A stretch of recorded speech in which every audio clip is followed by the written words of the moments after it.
ఇప్పుడు కేవలం 7999K up to 10 kgs వరకు బరువు తగ్గి అధిక బరువు నుంచి వచ్చే ప్రధాన సమస్యలను దూరం చేసుకోండి. విక్రమార్కుడు సీక్వెల్ కథ రెడీగా ఉంది. కానీ రవితేజ ఇందులో ఉండడు. అంతేకాదు దర్శకుడిగా రాజమౌళి కూడా ఉండడు. పార్ట్ 2 వచ్చేసరికి హిట్ కాంబినేషన్ రిపీట్ కాకపోయినా విక్రమార్కుడు కథ రాసిన విజేంద్ర ప్రసాదే సీక్వెల్ కథని ఇస్తున్నాడు. హీరో, డైరెక్టర్, ప్రొడ్యూసర్ అందరూ మారిపోతున్న విక్రమార్కుడు 2 గురించి ఓ లుక్ వేద్దాం. విక్రమార్కుడికి ముందు రవితేజ చాలా ఎంటర్టైన్ మూవీస్ తో మెప్పించాడు. కానీ విక్రమ్ రాథోడ్ గా serious and powerful character పోషించలేదు.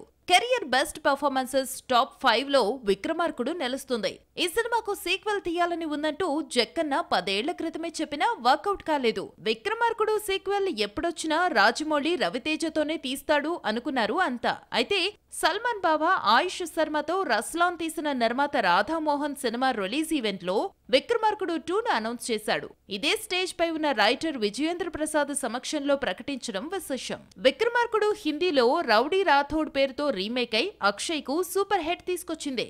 Hindi sequel కోసం కథ రెడీ చేస్తున్నట్టు విజయేంద్ర ప్రసాద్ గతంలోనే చెప్పారు. కథ రెడీ అయినా ఈ హిట్ మూవీ సీక్వెల్ లో హీరో ఎవరు, డైరెక్టర్ ఎవరో తెలియాల్సి ఉంది. విజయేంద్ర ప్రసాద్ బజరంగి భాయిజాన్ సీక్వెల్ కు కూడా కథను సిద్ధం చేయగా సల్మానే హీరోగా నటిస్తున్నాడు. దీంతో ఈ సీక్వెల్ కు వచ్చే క్రేజ్ అంతా ఇంత ఉండదు.